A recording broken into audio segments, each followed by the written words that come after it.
तो जैसा कि मैंने बताया कि अंबर के ऊपर जब किसी भी क्लॉथ को रगड़ा गया तो उसके अंदर एक प्रॉपर्टी आ गई जिसके कारण ये छोटे छोटे कणों को अपनी ओर आकर्षित करने लगा।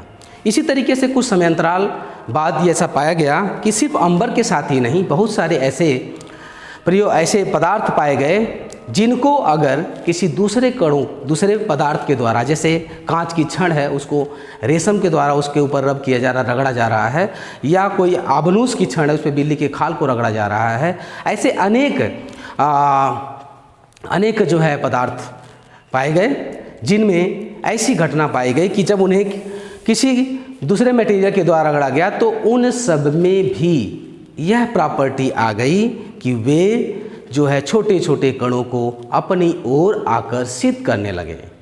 तो किसी भी पदार्थ के अंदर ऐसा गुण आ जाना, वह गुण उत्पन्न हो जाना जिसके कारण वह छोटे छोटे कणों को अपनी ओर आकर्षित करने लगे, तो इस गुण को कहते हैं कि ऐसी घटना का हो जाना कहते हैं कि वह पदार्थ आवेशित हो गया, वह पदार्थ विद्युतमय हो गया, वह पदार्थ विद्युतमय हो गया, विद्युतमय हो गया। और जिसके कारण यह हुआ उसको कहते हैं कि उसमें विद्युत है, या इसी को कहते हैं कि वह जो पदार्थ है वह आवेशित हो गया, आवेशित हो गया।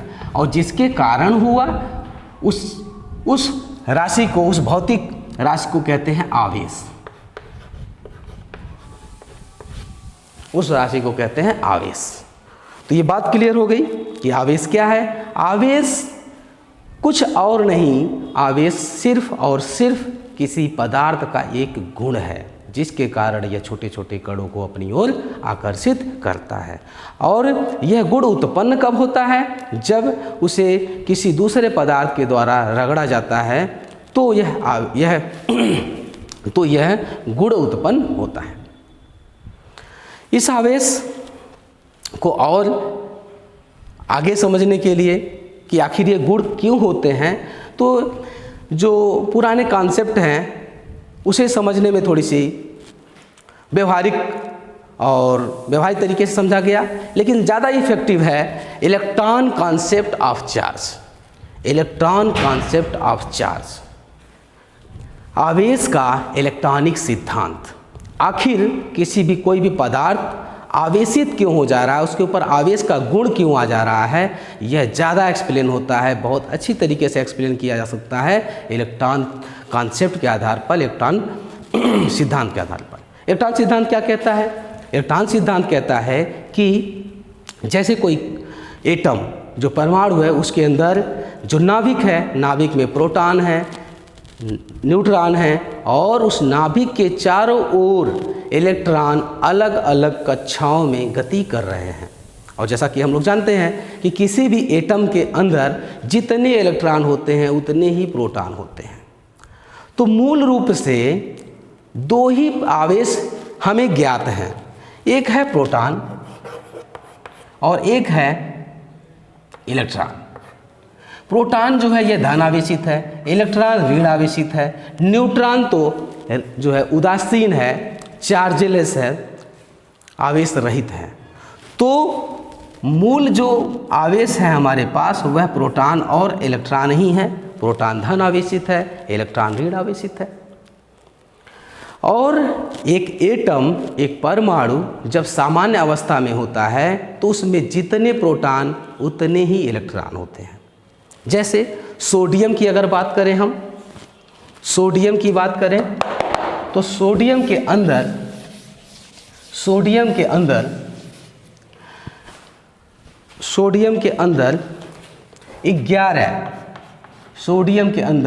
11 इलेक्ट्रॉन और 11 ही प्रोटॉन होते हैं। तो इतना 11 निगेटिव 11 पॉजिटिव, तो टोटल चार्ज 0। ये तो हो गई सोडियम के नॉर्मल स्टेज की बात, नॉर्मल अवस्था, सामान्य अवस्था की बात। लेकिन यही सोडियम जब किसी दूसरे से इंटरेक्शन करता है, दूसरे एटम से, जैसे क्लोरीन है, इसका है 17, इसके पास इलेक्ट्रॉनों की संख्या 17 होती है, प्रोटॉन की संख्या भी 17 होती है। यह क्लोरीन भी सामान्य अवस्था में न्यूट्रल ही होता है, क्योंकि -17 + 17 = 0 के। तो सोडियम भी न्यूट्रल है और क्लोरीन भी न्यूट्रल है, दोनों भी आवेश रहित हैं। लेकिन जब यही सोडियम क्लोरीन को एक इलेक्ट्रॉन दे देता है तो इसके पास इलेक्ट्रॉनों की संख्या 10 हो जाती है, और लेकिन प्रोटॉनों की संख्या तो 11 ही होगी। क्यों? क्योंकि प्रोटॉन तो नाभिक में है, वो तो कहीं आदान प्रदान होते नहीं हैं, तो इसलिए प्रोटॉनों की संख्या 11 और इलेक्ट्रॉनों की संख्या 10 हो गई। और अब इस पर आवेश अगर दोनों को जोड़ा जाए तो -10 + 11 = +1 के, अर्थात यह सोडियम पर अब एक प्लस आवेश आ गया, एक धन आवेश आ गया।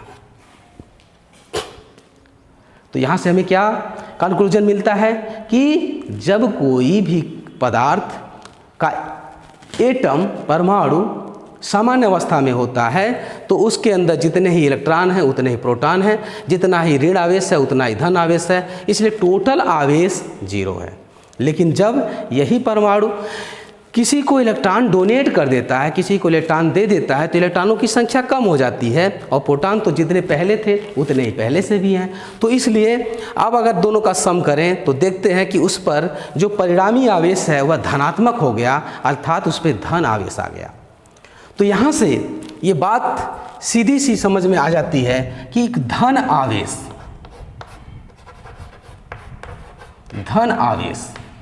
का मतलब हो गया कि इलेक्ट्रॉनों की कमी। अगर कोई पदार्थ धन आवेशित है तो इसका मतलब उसमें इलेक्ट्रॉनों की कमी है। इसी का दूसरा रूप, जब क्लोरीन में टोटल के इलेक्ट्रॉनों की संख्या 17, प्रोटॉनों की संख्या 17, टोटल आवेश 0, लेकिन यही क्लोरीन जब सोडियम से एक इलेक्ट्रॉन ले लेता है तो इसके पास इलेक्ट्रॉनों की संख्या 18 हो जाती है, लेकिन प्रोटॉनों की संख्या 17 ही है, और अब जोड़ते हैं तो -1। इसका मतलब क्लोरीन के ऊपर नेगेटिव चार्ज आ गया। तो यहाँ से ये पता चला कि जब कोई भी एटम किसी दूसरे एटम के द्वारा इलेक्ट्रॉन ग्रहण कर लेता है, इलेक्ट्रॉन ले लेता है, तो उसके ऊपर ऋण आवेश आ जाता है, निगेटिव चार्ज आ जाता है, ऋण आवेश आ जाता है। तो यहाँ से एक सीधी सी बात आपको समझ में आनी चाहिए कि जहाँ कहीं अगर कहीं ऋण आवेश है तो ऋण आवेश का मतलब हो गया इलेक्ट्रॉनों की अधिकता, एक्सेस ऑफ इलेक्ट्रॉन। तो भैया बहनों, आप सबको ये बात समझ में आ गई, ये चीज़ तो समझ में आ गया कि आवेश क्या है। आवेश किसी भी पदार्थ का आंतरिक गुण है, और ये आवेश प्रयोगों के द्वारा अनुभव में आया। अनुभव में आने के बाद ये देखा गया कि यह आवेश एक ही तरह का नहीं है, यह 2 तरीके का पाया गया, 2 तरह की प्रकृति पाई गई, अर्थात आवेश 2 तरह के होते हैं। अब ये आवेश एक धन आवेश होता है और एक ऋण आवेश होता है। धन आवेश कब होता है? इलेक्ट्रॉन थ्योरी के आधार पर अगर इसको एक्सप्लेन करें तो धन आवेश का मतलब कि जब भी कोई परमाणु इलेक्ट्रॉनों का त्याग करता है तो उसके ऊपर धन आवेश उत्पन्न हो जाता है। जितने इलेक्ट्रॉन त्याग करता है उतने इलेक्ट्रॉनों के बराबर उस पर धन आवेश उत्पन्न होता है। और ऋण आवेश का मतलब क्या हो गया? ऋण आवेश का मतलब हो गया कि कोई भी जो परमाणु है जब किसी दूसरे परमाणु के इलेक्ट्रॉनों को अपने ऊपर ग्रहण कर लेता है तो जितने इलेक्ट्रॉनों को ग्रहण करता है उतने इलेक्ट्रॉनों के आवेशों के बराबर उसके ऊपर ऋण आवेश उत्पन्न हो जाता है। तो ये हुआ धन आवेश और ऋण आवेश का कॉन्सेप्ट। अब इसमें एक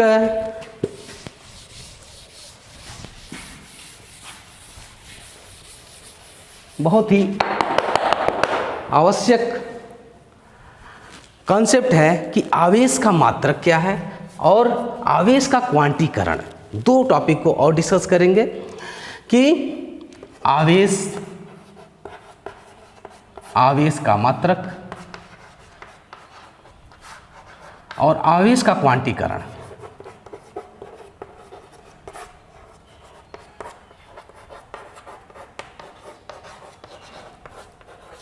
क्वांटीकरण। तो आवेश का मात्रक होता है कूलाम। कूलाम, आवेश को हम कूलाम में नापते हैं, मेजर करते हैं।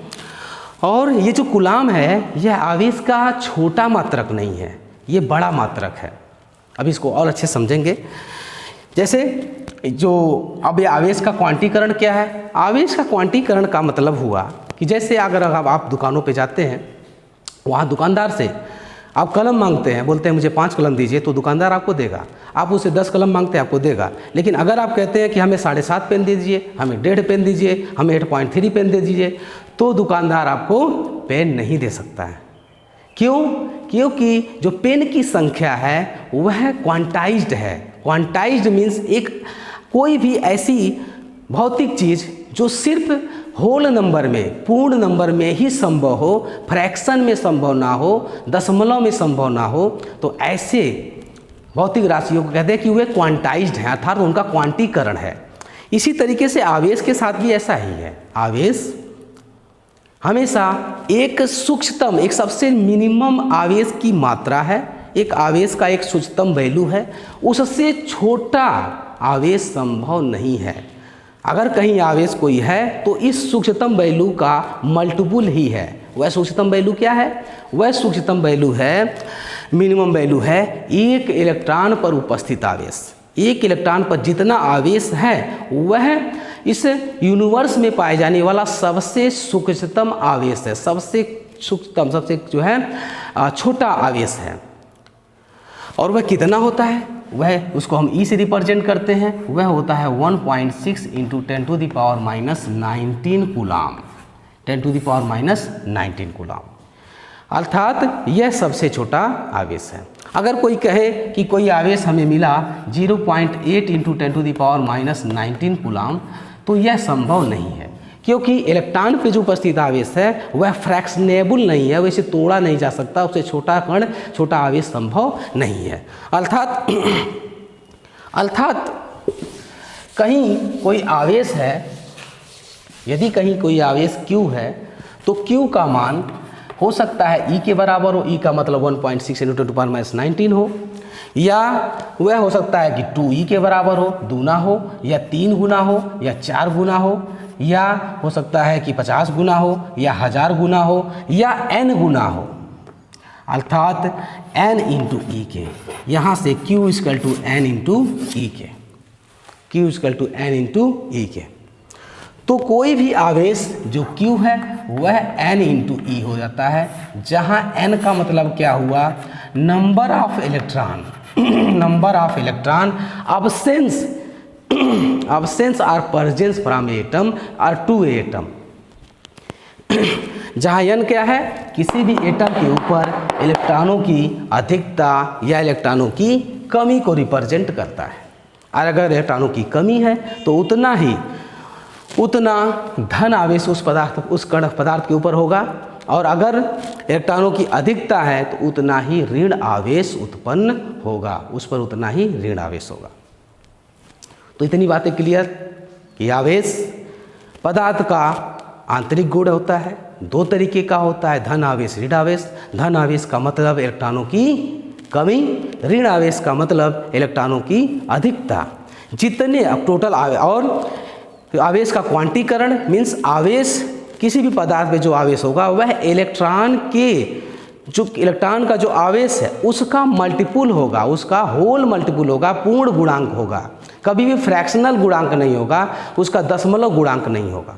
इसे कहते हैं क्वांटीकरण ऑफ चार्ज। तो Q = n × E के। इतनी बातें समझ में आ गई। जैसे इसके 1-2 एग्जाम्पल हम लोग देखते हैं कि अगर क्वेश्चन व्हाट इज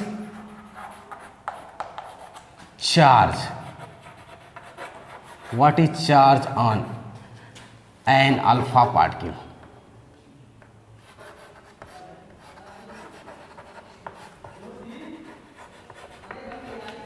तो अल्फा पार्टिकल के ऊपर क्या चार्ज होता है? तो अल्फा पार्टिकल जो होता है इसके अंदर 2 प्रोटॉन होते हैं, दो प्रोटॉनों के बराबर इसका आवेश होता है, अर्थात ये 2 इलेक्ट्रॉनों के बराबर आवेश होता है, लेकिन धन आवेश होता है। तो अल्फा पार्टिकल के ऊपर Q = n × E के, जहाँ n का मान क्या है 2 के बराबर, 2 इलेक्ट्रॉनों के बराबर है, अर्थात 2 × 1.6 × 10⁻⁻19 कूलाम, अर्थात 3.2 × 10⁻⁻19 कूलाम। Q = इतना, अर्थात अल्फा पार्टिकल के ऊपर इतना जो है 3.2 × 10⁻⁻19 कूलाम धन आवेश होता है, धन आवेश होता है। अल्फा पार्टिकल क्या होता है? हीलियम के बाहरी कक्षा में जो 2 इलेक्ट्रॉन है, अगर वह त्याग कर देता है तो वही अल्फा पार्टिकल कहलाता है। चूँकि 2 इलेक्ट्रॉनों का त्याग किया, इसलिए इस पे क्या होगा? धन आवेश होगा। और टोटल आवेश कितना होगा? 3.2 × 10⁻⁻19 कूलाम।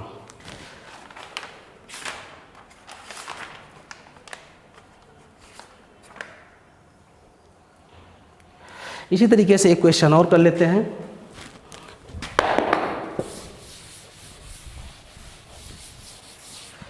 एक क्वेश्चन और करते हैं। Calculate the charge carried out by 1.25 × 10⁸ electron. अगर 1.25 × 10⁸ इलेक्ट्रॉन्स, अगर कहीं n बराबर इतना है, किसी के ऊपर इतने टन हैं, कोई पदार्थ है जिसके ऊपर इतने टनों की अधिकता है, तो उस पर टोटल आवेश कितना होगा? तो आवेश Q = हो गया n × E के। n का वैल्यू हो गया हमारा 1.25 × 10⁻⁸, ये तो n हो गया, इंटू E 1.6 × 10⁻⁻19 कूलाम। तो 16 × 25 = 8, 16 × 2 = 32, 32 और 40 × 4, 16 का 16 4 20 20, तो इंटू 10⁻⁻11, इसे हम लोग कर सकते हैं 2.0 × 10⁻⁻10 कूलाम। तो ये टोटल आवेश हो गया किसी भी पदार्थ के ऊपर जिस पे अगर इतने इलेक्ट्रॉनों की अधिकता है, और अगर अधिकता है तो यह ऋण आवेश होगा, यह ऋण आवेश होगा। तो आज के लिए इतना ही। हम लोगों ने समझा कि विद्युत्की को हम लोग पढ़ रहे हैं, तो विद्युत्की के अंतर्गत हम लोगों ने देखा कि आवेश क्या है। आवेश के बारे में हमने फाइनली एक बार कंक्लूड करते हैं कि आवेश किसी भी पदार्थ का आंतरिक गुण है, और यह आवेश 2 तरीके का होता है, धन आवेश और ऋण आवेश। इलेक्ट्रॉन थ्योरी के आधार पर इसको हम समझते हैं कि धन आवेश किसे कहते हैं और ऋण आवेश किसे कहते हैं। तो धन आवेश का मतलब कि कोई भी परमाणु जब इलेक्ट्रॉनों को त्याग करता है तो उसके ऊपर धन आवेश होता है। जितने नंबर ऑफ इलेक्ट्रॉन त्याग करता है उतने नंबर ऑफ इलेक्ट्रॉन के आवेश के बराबर उस पर धन आवेश उत्पन्न हो जाता है। और ऋण आवेश, जब कोई इलेक्ट्रॉन जितने इलेक्ट्रॉनों को ग्रहण करता है उतने इलेक्ट्रॉनों के आवेश के बराबर उसके ऊपर ऋण आवेश उत्पन्न हो जाता है। तो धन आवेश मीन्स इलेक्ट्रॉनों की कमी, और ऋण आवेश का मतलब इलेक्ट्रॉनों की अधिकता। और इस पर आधारित 1-2 क्वेश्चन न्यूमेरिकल भी हम लोगों ने सॉल्व किया। अब आगे दूसरे वीडियो में हम लोग कूलाम्स लॉ को समझेंगे, कूलाम पर आधारित कुछ न्यूमेरिकल्स को सॉल्व करेंगे। तो आज के लिए बस इतना ही।